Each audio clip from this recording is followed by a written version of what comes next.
Aita for hiding my brother's affair from his wife until I could gather enough evidence to destroy him in their divorce. This is going to be long and messy, but I need to know if I did the right thing or if I'm a terrible person. My family is completely fractured and everyone has different opinions about what I should have done.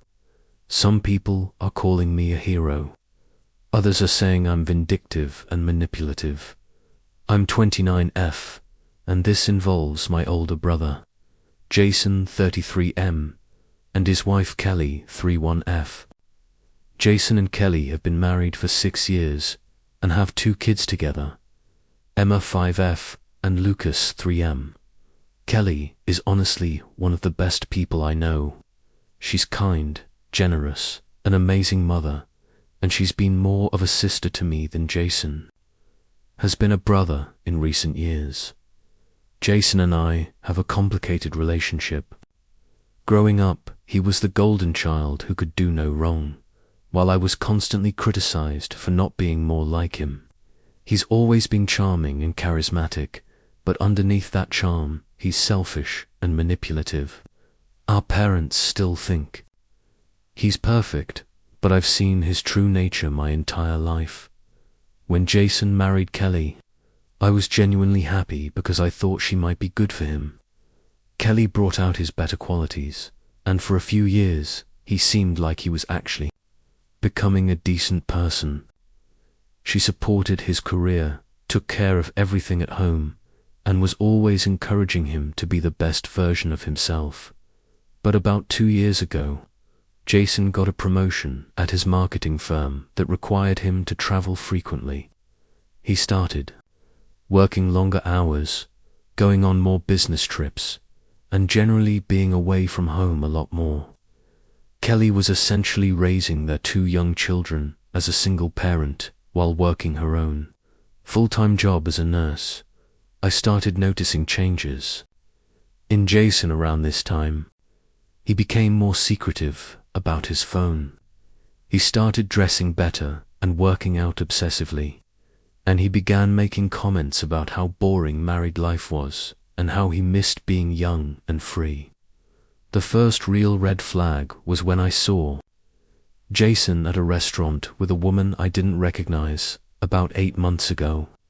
They were sitting close together, laughing, and she was touching his arm in a way that definitely wasn't professional. When he saw me, he looked panicked and quickly introduced her as a new colleague and said they were discussing a project. I didn't think much of it at the time, but I mentioned it casually to Kelly the next week. She said Jason had never mentioned working closely with any female colleagues on projects, which struck me as odd. Over the next few months, I started paying more attention to Jason's behavior. He was constantly on his phone, he'd take calls in private, and he started going on work trips that seemed suspicious. Kelly mentioned that he'd been distant and that their intimacy had decreased significantly, but she attributed it to work stress. The breaking point came 4 months ago, when I was picking up my niece and nephew for a sleepover. Kelly was working a double shift at the hospital, and Jason was supposed to be on a business trip in Chicago. But when I got to their house, Jason's car was in the driveway. I used my key to go inside. Kelly had given me one for emergencies and found Jason in the living room with the same woman from the restaurant. They were half-dressed and clearly had been intimate on the couch, where his children watch cartoons every morning. Jason was mortified when he saw me. The woman grabbed her clothes and ran upstairs to get dressed. Jason started immediately making excuses, saying it wasn't what it looked like and that they were just talking and things had gotten out of hand. I was furious. I told Jason he was disgusting and that Kelly deserved to know what kind of man she was married to. I said I was going to tell her everything, and Jason begged me not to. He said it was a one-time mistake and that he would end it immediately if I didn't tell Kelly. But here's where my decision gets controversial. Instead of telling Kelly right away, I decided to investigate further and gather evidence first. I had watched enough true crime shows and divorce court to know that if Kelly was going to divorce Jason, she needed to be in the strongest possible position. Jason makes significantly more money than Kelly.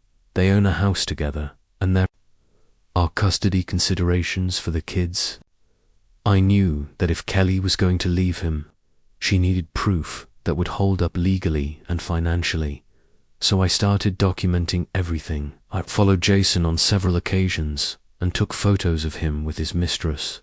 I found out her name was Amanda and that she worked at his company, but in a different department. I discovered they had been having an affair for at least 6 months, possibly longer. I also started paying attention to Jason's finances. I had access to some of his information because I had helped him set up online banking years ago, and he had never changed his passwords. I found evidence that he had been spending significant amounts of money on his affair, expensive dinners, hotel rooms, jewelry, and even a weekend trip to Napa Valley that he had told Kelly was a work conference. But the most damning evidence I found was that Jason had been using money from Emma and Lucas's college funds to pay for his affair expenses. He had withdrawn thousands of dollars from accounts that were supposed to be untouchable savings for his children's education. I was sickened by this discovery. It was one thing to cheat on Kelly, but stealing from his own children's future to fund his affair was unforgivable.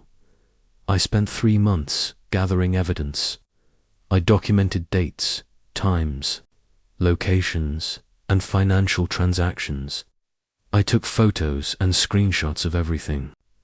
I even managed to record a conversation between Jason and Amanda where they talked about their relationship and made cruel comments about Kelly being clueless and boring.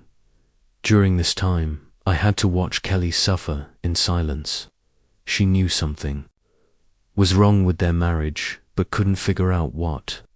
She kept asking me if I thought Jason was unhappy, if I had noticed any changes in his behavior, if I thought they needed marriage counseling. It was torture to lie to her, but I convinced myself that I was protecting her by building a case that would give her the best possible outcome in a divorce. I told myself that 3 months of lies were worth it if it meant Kelly would get custody of the kids and the financial support she deserved. But Kelly was getting more suspicious on her own. She started asking Jason direct questions about his whereabouts, checking his phone when she could, and even called his office a few times to verify his work schedule.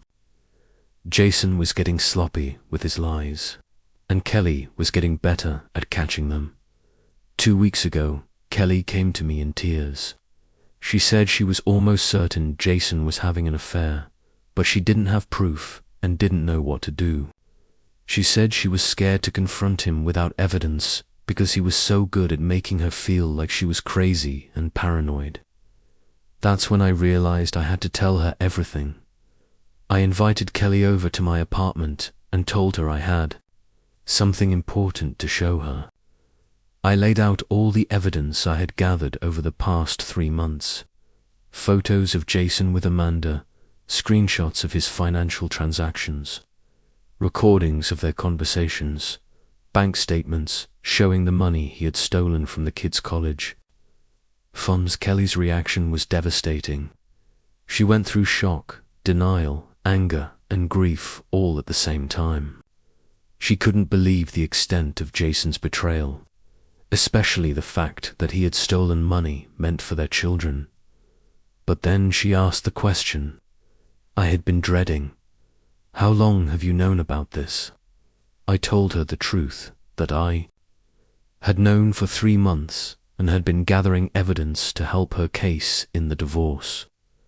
I explained that I wanted to make sure she had everything she needed to protect herself and the kids, financially and legally. Kelly stared at me for a long moment, and then she said, "You let me suffer for 3 months, thinking I was going crazy. when you knew the whole time that I was right. I tried to explain my reasoning, but Kelly was hurt and angry. She said that while she appreciated the evidence, she felt betrayed that I had watched her pain and confusion for months without telling her the truth. She said I had taken away her right to make her own decisions about her marriage and her timeline for dealing with the situation. Kelly did file for divorce using all the evidence I had gathered.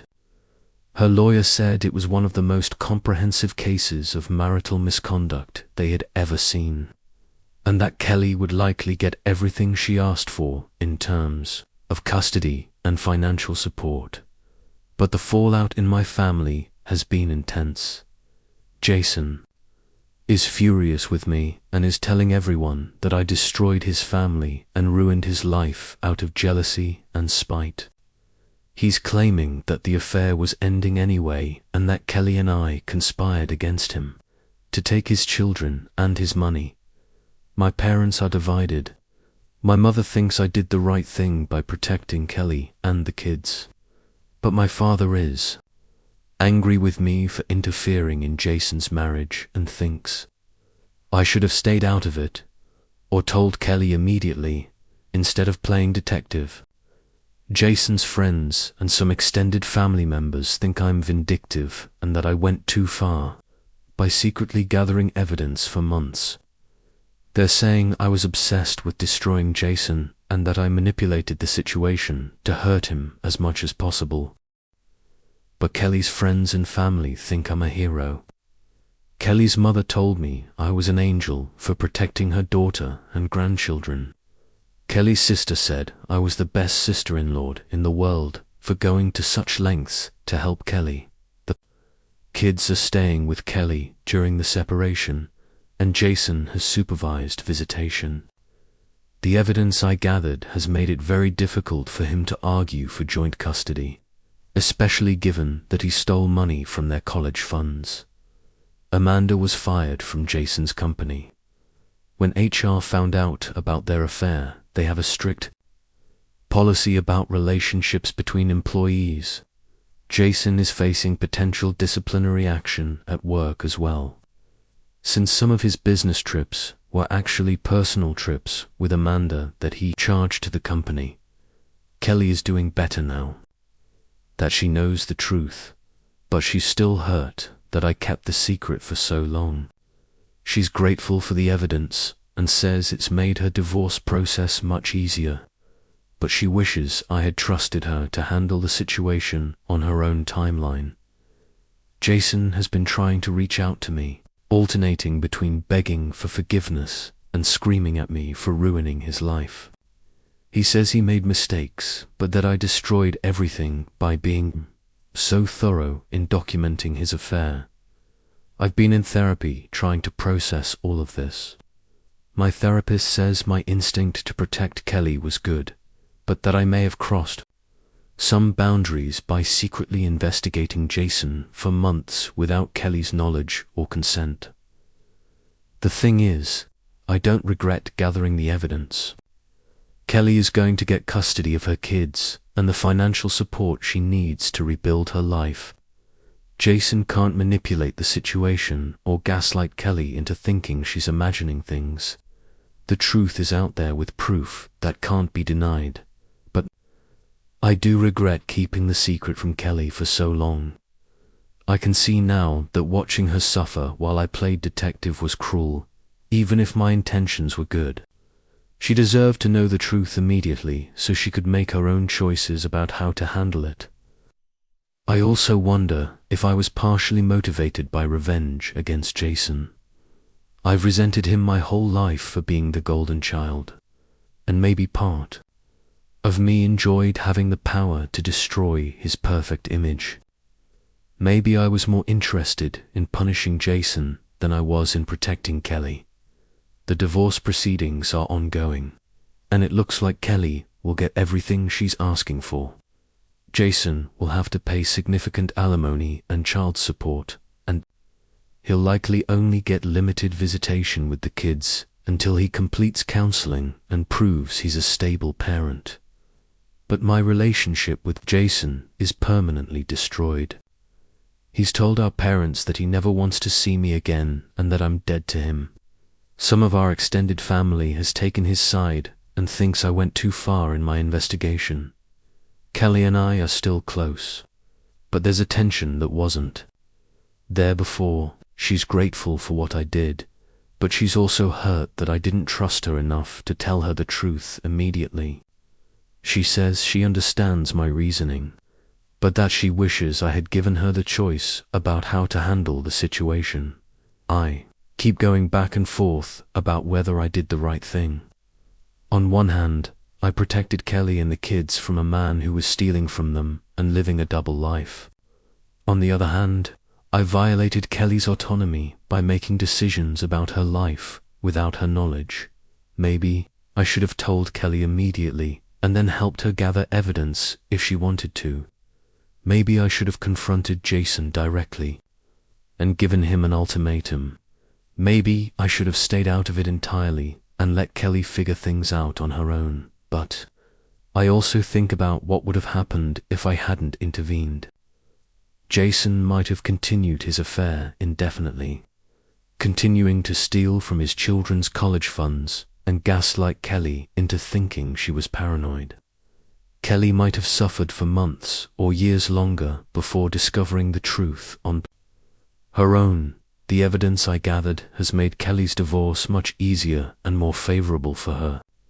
Without it, Jason might have been able to deny the affair, hide his financial misconduct, and manipulate the custody arrangement. Kelly might have gotten a much worse outcome in the divorce.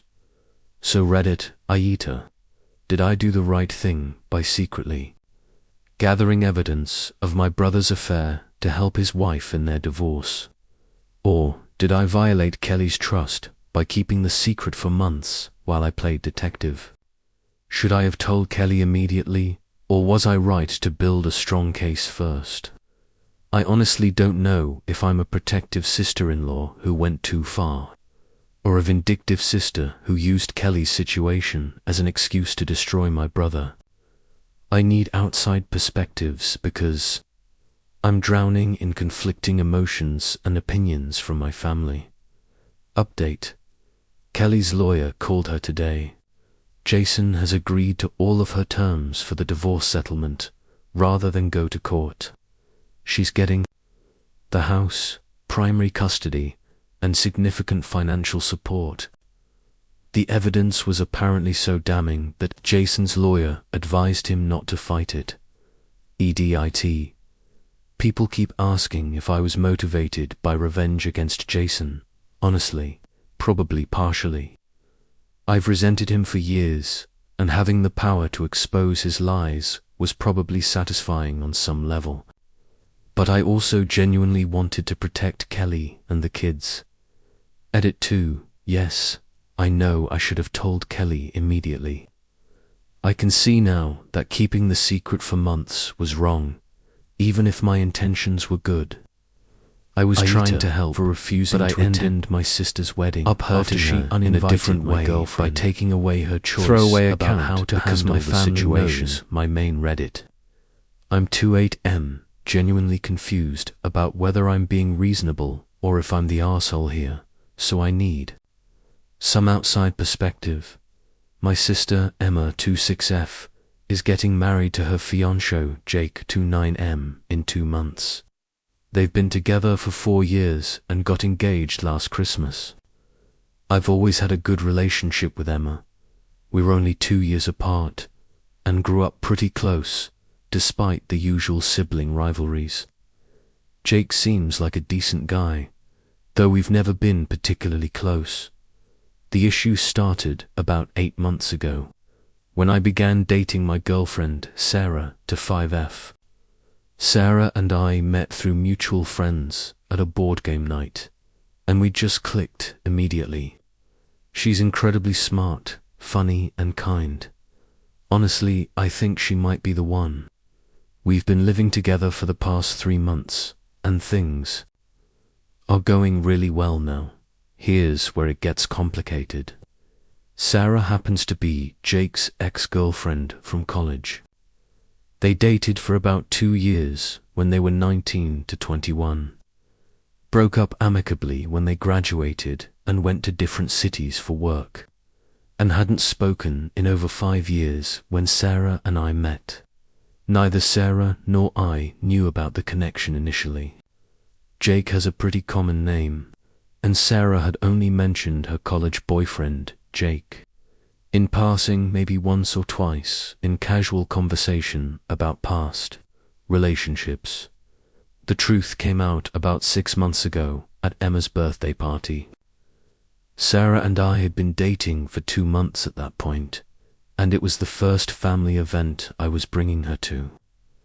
The moment Jake saw Sarah walk in, his face went completely white. Emma noticed immediately and asked what was wrong. Jake pulled Emma aside, and within minutes, Emma was asking to speak with me privately. Emma was upset, to put it mildly. She accused me of deliberately seeking out Jake's ex to cause drama and said it was weird and inappropriate for me to be dating her fiancé's ex-girlfriend. I tried to explain that neither Sarah nor I had any idea about the connection, that it was a complete coincidence, and that Sarah and Jake had ended things on good terms years ago with no hard feelings. Emma wasn't having it. She said it didn't matter if it was a coincidence. The situation was uncomfortable and disrespectful to her relationship with Jake. She demanded that I break up with Sarah, or at least not bring her to any more family events until after the wedding. I told Emma that was absolutely not happening, that Sarah had done nothing wrong, and that I wasn't going to end a relationship I was happy in because of an ancient history that had nothing to do with any of us. The conversation ended badly, with Emma saying I was choosing some girl over family and me pointing out that she was asking me to choose, not the other way around. Sarah was mortified when I told her what happened and offered to just avoid family events to keep the peace, but I refused.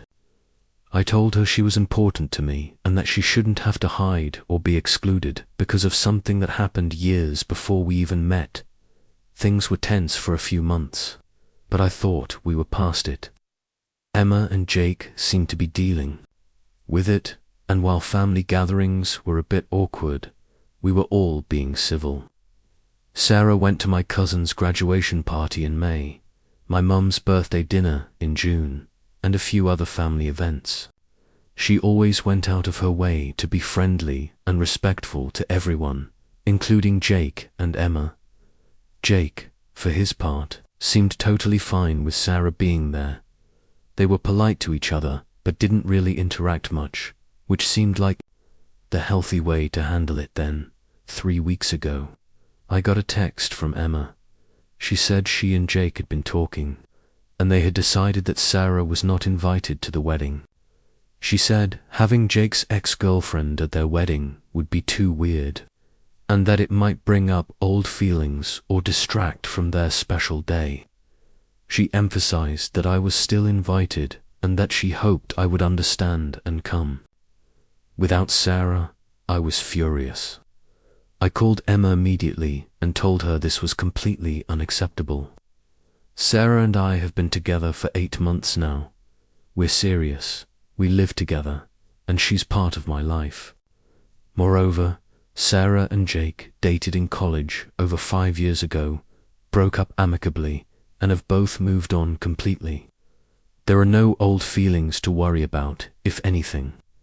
Jake seems more uncomfortable with the situation than Sarah does, and she's always been nothing but respectful and appropriate. Emma insisted that it was her wedding, and she had the right to invite whoever she wanted. I agreed that it was her right, but I told her that actions have consequences, and if Sarah wasn't welcome, then neither was I. Emma accused me of being dramatic and manipulative, saying I was trying to hold the wedding hostage to get my way. I pointed out that she was the one who had made this into a big deal from the beginning. Sarah and Jake are both adults who dated briefly in college and broke up amicably years ago. They've both moved on, they're both in happy relationships now. And there's literally no reason this should be an issue except that Emma is making it one. I told her that by excluding Sarah, she was essentially telling me that my relationship doesn't matter and that Sarah isn't truly welcome in our family. The conversation escalated quickly. Emma said I was being selfish and that if I really cared about family, I would just come to the wedding alone. I told her that if she really cared about family, she wouldn't be putting me in this position in the first place. She said I was ruining her wedding, and I said she was ruining our relationship as siblings. Since then, the whole family has gotten involved. My parents are split. My mum thinks Emma has the right to invite whoever she wants to her wedding, but also thinks she's being unreasonable about Sarah. My dad thinks I should just go to the wedding alone to keep the peace and deal with the Sarah situation later. My older brother thinks the whole thing is stupid drama and that everyone should just grow up. My younger sister is firmly on Emma's side and thinks I'm being disloyal by choosing my girlfriend over my sister. Emma's friends are apparently all telling her she's right and that it would be weird to have Jake's ex at the wedding. Friends are mostly on my side, saying that college relationships from 5 years ago shouldn't matter and that Emma is being ridiculous. Sarah's friends think Emma is being jealous and controlling. Jake, interestingly, has been pretty quiet through all of this. When I asked him directly how he felt about Sarah potentially being at the wedding, he said he understood Emma's concerns, but also that he didn't really have strong feelings either way and just wanted Emma to be happy, which honestly makes me think this is more about Emma's insecurity than any actual issue between Jake and Sarah. The wedding is now 6 weeks away, and Emma and I haven't spoken since our fight 3 weeks ago. She's apparently telling people that I'm boycotting her wedding over some girl I've been dating for less than a year. I'm telling people that I'm not attending because my girlfriend was deliberately excluded despite having done nothing wrong. My mum called me yesterday begging me to reconsider. She said Emma is stressed about the wedding and not thinking clearly, and that I should be the bigger person and just attend alone. She said I can bring Sarah to other family events after the wedding, but that this one day should be about Emma and Jake. She also pointed out that if I don't go to the wedding, it will permanently damage my relationship with Emma and potentially with other family members who think I'm being unreasonable. But here's the thing, I don't think I am being unreasonable. Sarah and I are in a committed relationship. We live together, we're talking about our future together, and I love her. She's not just some girl I've been dating for less than a year, she's my partner, and the reason she's being excluded has nothing to do with anything she's done wrong and everything to do with Emma's weird hang-up about her dating Jake. Briefly in college, if Emma had a legitimate reason for not wanting Sarah at the wedding, if Sarah had done something inappropriate, if she and Jake had a messy breakup, if there were actual ongoing feelings or drama, I might understand. But none of that is the case. The only issue is that Emma finds it weird that I'm dating Jake's ex-girlfriend, despite the fact that Jake and Sarah broke up amicably years ago and both have moved on. I feel like by excluding Sarah, Emma is essentially saying that my relationship doesn't matter, that Sarah isn't really part of the family, and that some ancient college relationship takes precedence over my current, serious relationship.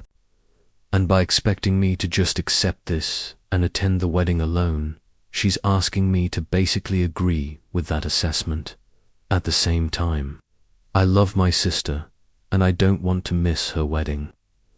I know that if I don't go, it will hurt our relationship, possibly permanently.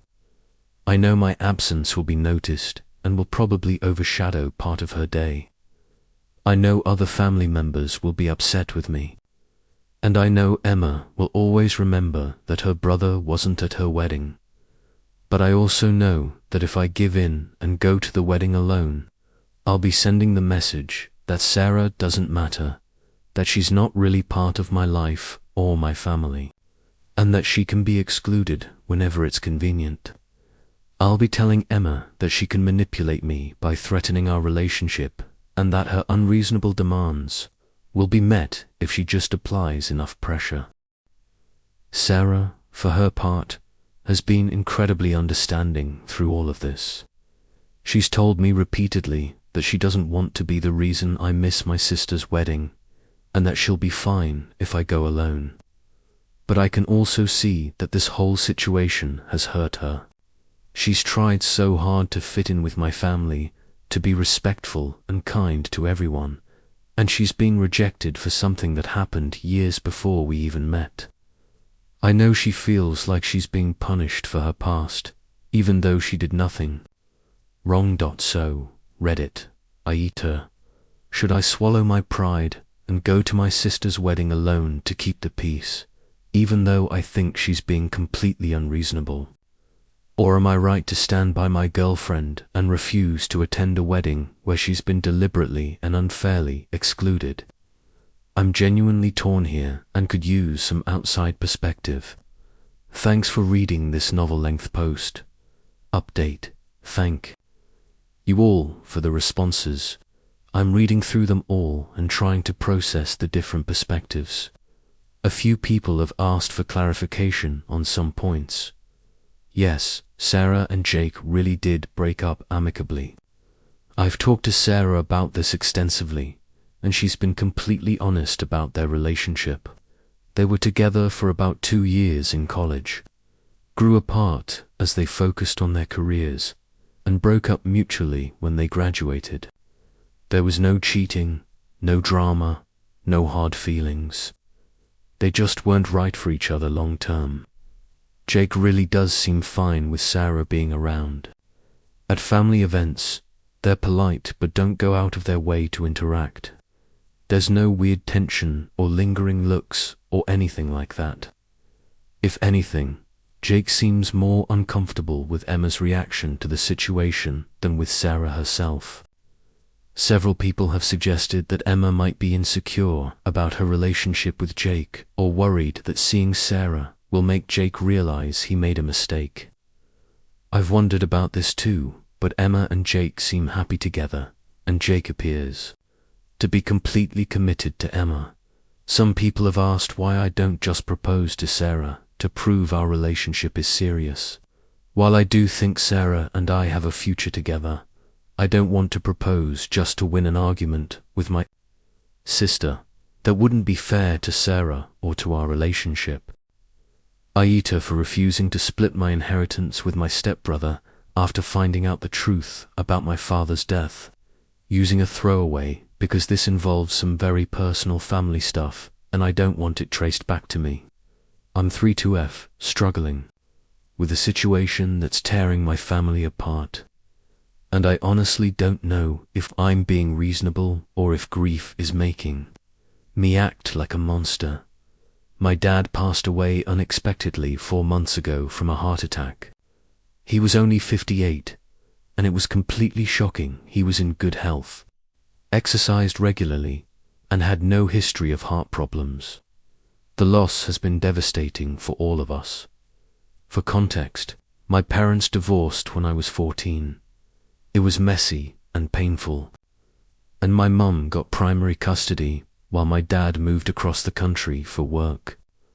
My relationship with him became distant during my teenage years, but we reconnected when I was in college and had been working on rebuilding our bond over the past decade. He remarried my stepmother Linda when I was 19, and she has a son, Marcus, to 9M from her previous marriage, who my dad basically raised as his own from age 12. I'll be honest, I always struggled with jealousy over Marcus. While I was dealing with the divorce and living states away, Marcus got to have daily life with my dad during his formative teenage years. My dad taught him to drive, went to his baseball games, helped him with college applications, all the normal father-son stuff that I missed out on because of geography and the complicated aftermath of the divorce. Marcus always called my dad Dad, and they had this easy, close relationship that I envied. Despite my jealousy, Marcus and I got along okay. We weren't close, but we were friendly during the few times a year I visited. He's a decent guy, works as a teacher, married his college girlfriend, has 2 little kids. My dad absolutely adored those grandkids and talked about them constantly. When my dad died, I was devastated, but also shocked to learn that I was the sole beneficiary of his will. He left me everything. His house worth about $800,000, his retirement accounts about $400,000, his life insurance policy $300,000 and various other assets. The total inheritance is roughly $1.8 million. Linda gets to stay in the house for up to 2 years if she wants, but then it becomes mine to do with as I please. I knew my dad had money. He was successful in finance, but I had no idea he was worth this much. More importantly, I was stunned that he left it all to me. I fully expected the inheritance to be split between Marcus and me, since my dad had been Marcus's father figure for 17 years, and clearly loved him like a son. Linda was obviously upset about not inheriting anything substantial, but she didn't make a big scene at first. Marcus, however, was clearly hurt and confused. At the funeral, he pulled me aside and asked if I knew why Dad had left everything to me. I told him honestly that I had no idea and that I was just as surprised as he was. About 2 weeks after the funeral, Linda called me crying. She said she was struggling financially and didn't know how she was going to manage without my dad's income. She suggested that it would be the right thing for me to share the inheritance with Marcus, since my dad had raised him as his own son. She said she wasn't asking for anything for herself, but that Marcus deserved something since he'd been more of a son to my dad than I had been in recent years. That last comment stung, but I understood she was grieving and probably spoke without thinking. I told her I needed time to process everything and would consider it. Marcus texted me a few days later, saying essentially the same thing, that he understood the will was legal and binding, but that he hoped I would do right by family and share the inheritance. I was actually leaning toward splitting things with Marcus. Despite my complicated feelings, I could see their point. Marcus had been there for my dad in ways I hadn't, and it did seem unfair that he got nothing. I was planning to offer him maybe $400,000, not half, but a substantial amount that would recognize his relationship with my dad. Then, about 6 weeks after the funeral, I was going through my dad's papers and found something that changed everything. Hidden in his home office, I discovered a folder containing correspondence with a private investigator from 3 years ago. Apparently, my dad had hired this PI to look into some concerns he had about Marcus. I called the PI, and after some convincing and showing proof that I was my dad's daughter and heir, he agreed to share what he'd found. The information was devastating. Marcus had been stealing from my dad for years. It started small, forging a few checks, using my dad's credit cards for personal expenses and hoping he wouldn't notice. But it escalated significantly over time.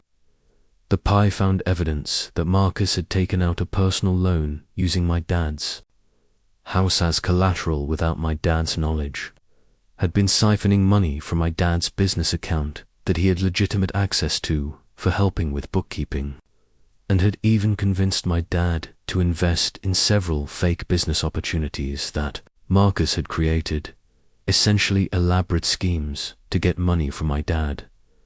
The total amount Marcus had stolen over approximately 5 years was close to $300,000. The PI had documented everything: bank records, forged signatures, fake invoices, the works. It was all there in black and white. But here's the most heartbreaking part. The PI's final report, dated just 2 months before my dad's death, included a recommendation that my dad confront Marcus and potentially pursue legal action. My dad had written a handwritten note on the report saying, "I can't. He's my son. What do I do?" Reading that note broke my heart. My dad had discovered that the son he'd raised and loved had been betraying him for years, and he was so devastated that he couldn't bear to confront him.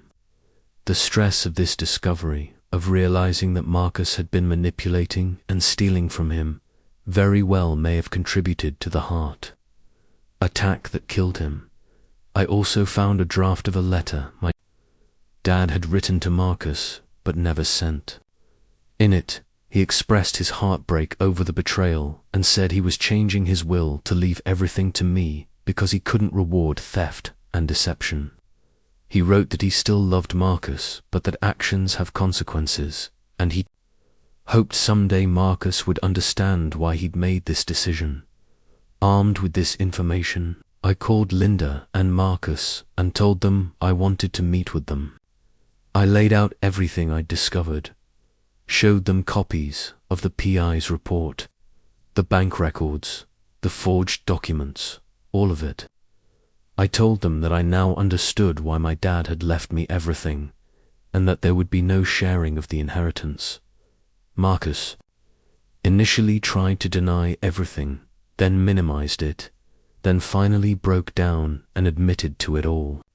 He claimed he'd been struggling financially, that he'd intended to pay my dad back, that it had spiraled out of control and he hadn't known how to stop. He said he'd planned to confess everything after the wedding he and his wife were planning, apparently funded partially with my dad's stolen money.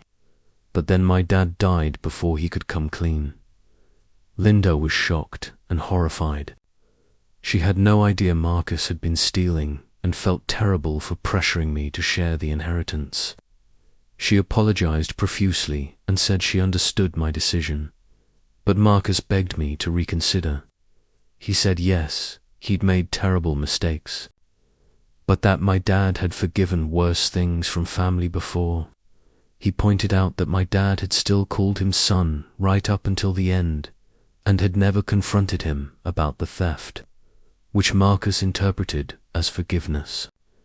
He said his 2 young children shouldn't be punished for his mistakes, and that keeping all the money would be cruel and vindictive. He also argued that the inheritance was more than enough for both of us, and that giving him even a small portion would change his family's life while barely affecting mine.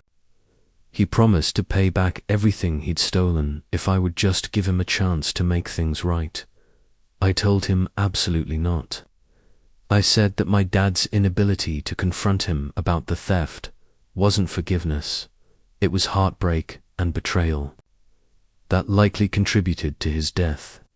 I said that actions have consequences, and the consequence of stealing from the man who raised him was losing his inheritance.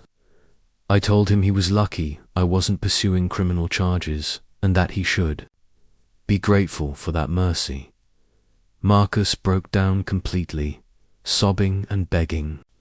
Linda was crying too, saying she understood my position, but asking me to have compassion for Marcus's children who had done nothing wrong.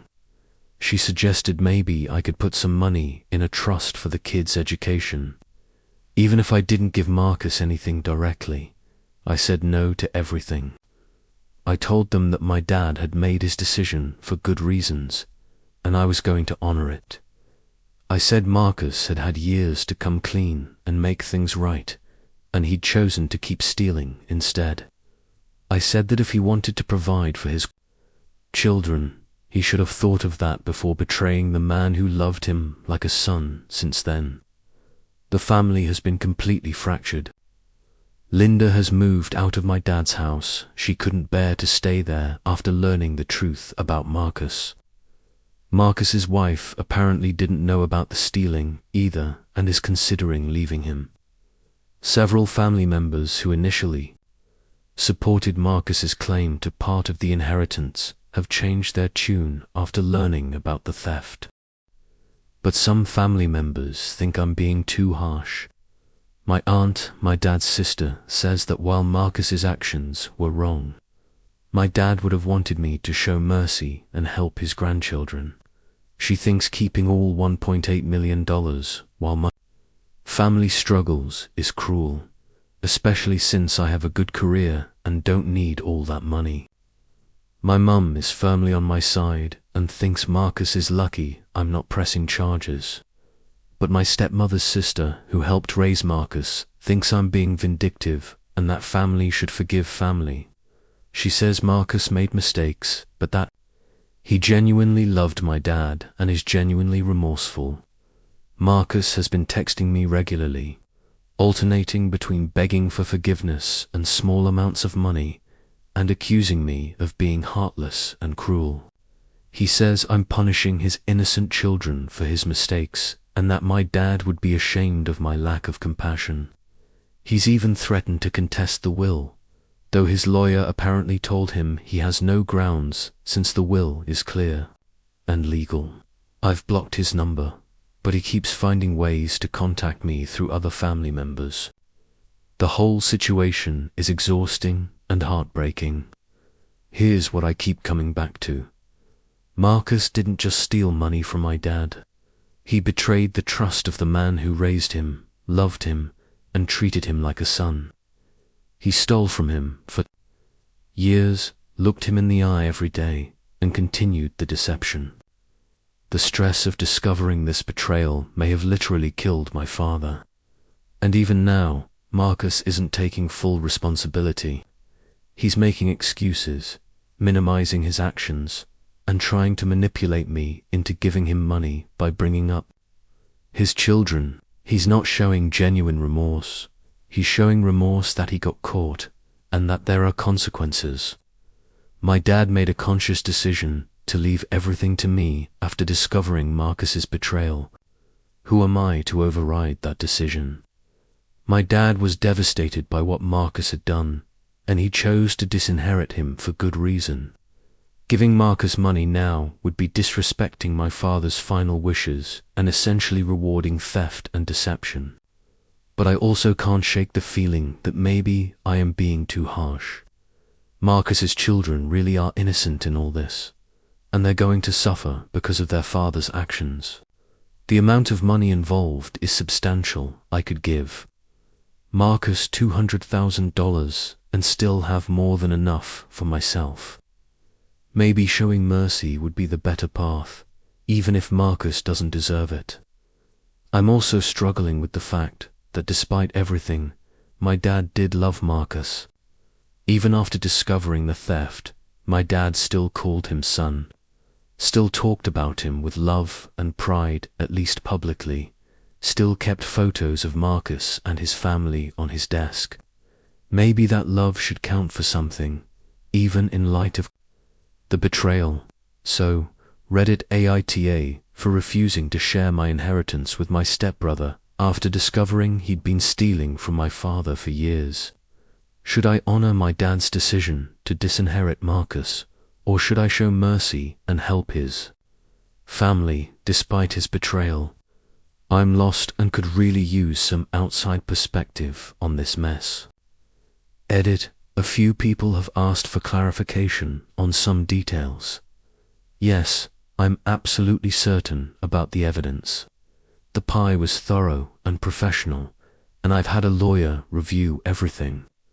The documentation is solid and would definitely hold up in court if I chose to pursue criminal charges.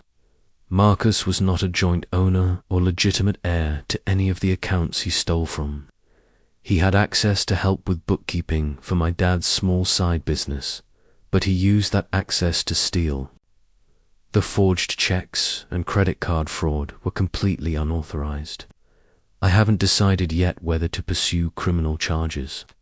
My lawyer says I have a strong case, but I'm hesitant to put Marcus's children through that trauma. However, if he continues to harass me or tries to contest the will, I may reconsider. Several people have suggested putting money in a trust for Marcus's children. I'm actually considering this, but I want to wait until emotions cool down and I can think clearly about the best way to help them without rewarding Marcus's behavior. Thanks for all the aita for rehoming my roommate's emotional This is helping me support process after a very she abandoned difficult it situation. for 3 weeks. Throwaway account because my roommate uses Reddit and I don't want her to find this before I figure out how to handle this mess. I'm 2 for F in a situation. That's escalated way beyond what I ever imagined. And I genuinely don't know if I did the right thing or if I'm a horrible person. I live in a 2-bedroom apartment with my roommate, Jessica, to 3F. We've been living together for about 1.5 years, and while we're not best friends, we generally get along fine. Jessica moved in with me after my previous roommate graduated and moved back home, and she seemed normal during the roommate interview process. Clean, quiet, responsible job. Good references. About 8 months ago, Jessica told me she was getting an emotional support animal to help with her anxiety and depression.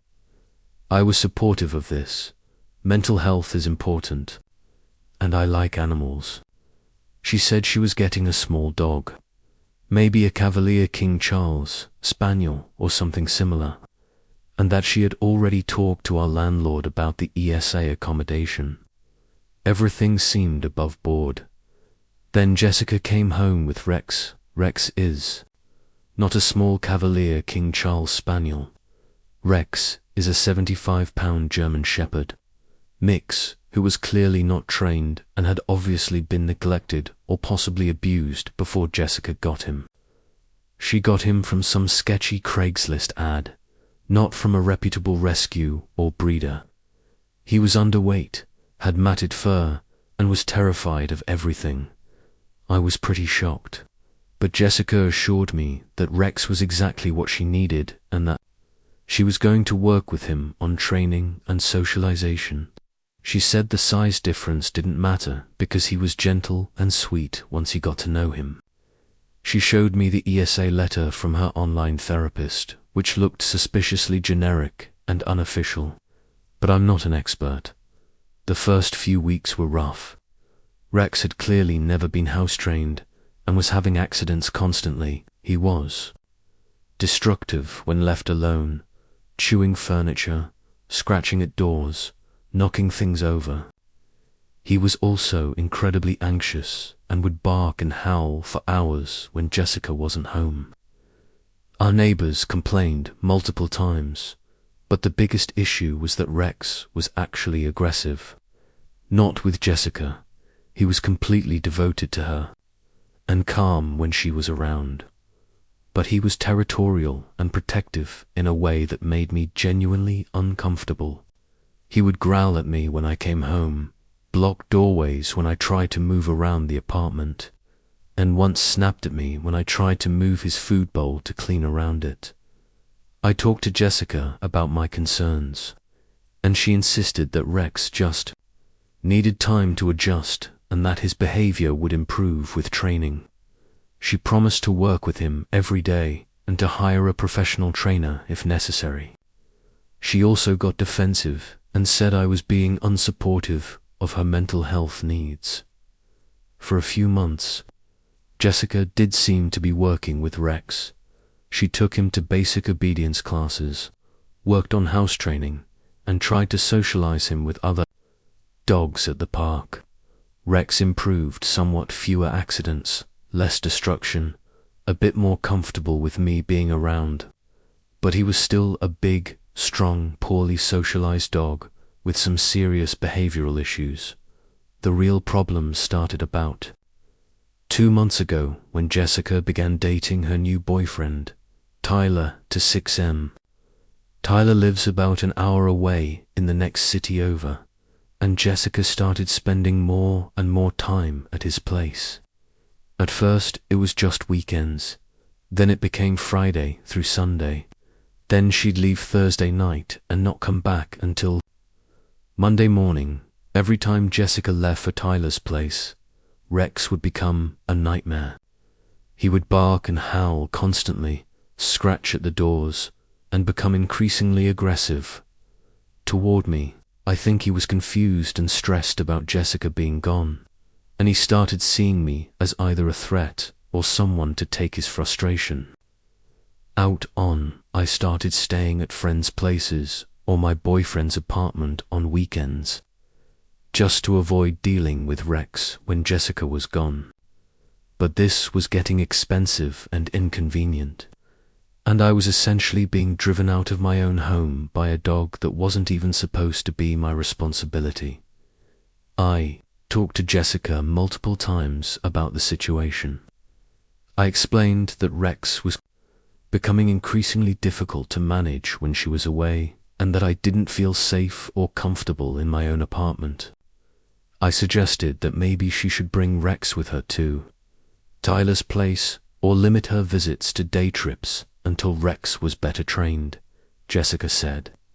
Tyler was allergic to dogs, which seemed convenient, and that she couldn't bring Rex with her. She also said she had a right to a social life, and that I was being dramatic about Rex's behavior. She promised to work with him more and maybe hire a professional trainer, but nothing changed. 3 weeks ago, Jessica left for what she said would be a long weekend at Tyler's place. She left Thursday night and said she'd be back Sunday evening. She left Rex with enough food and water for a few days and asked me to let him out to pee a couple of times while she was gone. Sunday evening came and went with no Jessica. I texted her asking when she was coming home, and she said Tyler had surprised her with a romantic getaway extension and that she'd be back Wednesday. I was annoyed but figured I could deal with Rex for a few more days. Wednesday came and went. Jessica texted that Tyler's family had invited her to stay for some family event and she'd be back by the weekend. At this point, I was furious. She had been gone for over a week. Rex was going crazy, and I was basically being forced to take care of a dog I never agreed to care for. Rex's behavior during this time was getting worse and worse.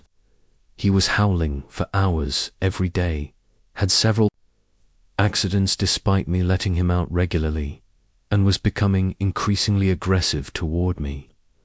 He started growling and snapping when I tried to refill his food bowl or clean up his messes. I was genuinely afraid he was going to bite me. I called Jessica multiple times, demanding that she come home immediately or make other arrangements for Rex. She kept making excuses. Tyler had planned special things. His family loved her. She couldn't just leave. She'd be home soon. She seemed completely oblivious to how unfair the situation was to both me and Rex. The breaking point came on the second Saturday of Jessica's absence. I was trying to clean up after Rex had knocked over his water bowl and scattered his food everywhere. When I bent down to pick up the food, Rex suddenly lunged at me, snarling and snapping. He didn't make contact, but it was clearly an aggressive attack, not just a warning. I genuinely thought he was going to bite me. I locked myself in my bedroom and called Jessica immediately. I told her what had happened and said she needed to come home immediately or I was going to call animal control. Jessica said I was overreacting and that Rex was probably just playing or confused. She said she couldn't leave Tyler's family event but would be home by Tuesday at the latest. That was it for me. I had been patient and accommodating for months, but I was not going to risk my safety for a dog that wasn't even mine. Rex was clearly stressed and unhappy without Jessica. and the situation was unfair to everyone involved. I called several local animal rescues and explained the situation. Most were full or couldn't take a dog with behavioral issues. Finally, I found a German Shepherd rescue about an hour away that specialized in dogs with trauma and behavioral problems. I explained Rex's history, his issues, and the current situation. They agreed to take him immediately. I also called my friend Sarah, who volunteers with animal rescue organizations, to help me transport Rex safely. Sarah came over with a proper crate and helped me get Rex into her van. Rex was clearly stressed about leaving, but he went peacefully enough. I left Jessica a detailed note explaining what I had done and why. I told her that I had tried to reach her multiple times, that Rex had become aggressive and I no longer felt safe, and that I had found him a placement with a rescue that specialized in his breed and behavioral issues. I gave her all the contact information for the rescue and told her she could reclaim Rex immediately if she wanted to. Jessica came home that Tuesday, exactly 2 weeks after she'd originally left, and completely lost her mind. She screamed at me for over an hour, calling me every name in the book. She said I had stolen her dog, that I had no right to make that decision, and that Rex was legally her property. She said I had traumatized both her and Rex and that she would never forgive me. I tried to explain my side, that she had abandoned Rex for 2 weeks, that he had become aggressive, that I had tried to reach her multiple times, and that the rescue was reputable and she could get him back easily. Jessica wouldn't listen to any of it. She said I should have figured it out or dealt with it until she got back. Jessica immediately called the rescue, and they told her she could reclaim Rex anytime by providing proof of ownership and paying the intake fees they had incurred, vaccinations, behavioral assessment, etc. The total was about $400. Jessica was furious about having to pay anything and demanded that I cover the costs since I was the one who dumped Rex there. I refused to pay the fees. I told Jessica that she was the one who abandoned her dog for 2 weeks without proper arrangements, and if she wanted Rex back, she could pay for his care herself. Here's where it gets complicated. Jessica claims she can't afford the $400 right now because she spent all her money on the extended vacation with Tyler. She's been trying to borrow money from friends and family, but apparently everyone is giving her a hard time about leaving her dog for 2 weeks. She's now saying that if I don't pay the fees, Rex will be stuck at the rescue indefinitely, and it will be my fault.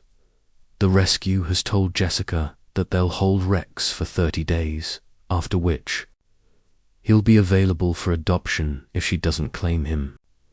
They've also told her that honestly, Rex is doing much better in their structured environment and might benefit from being placed with someone who has more experience with large, reactive dogs. Jessica is now telling everyone that I stole her emotional support animal while she was dealing with a family emergency, the Tyler family event.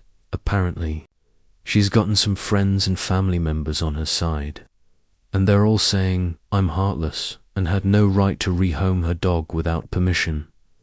But other people are saying Jessica abandoned Rex and that I did what I had to do to keep both myself and the dog safe.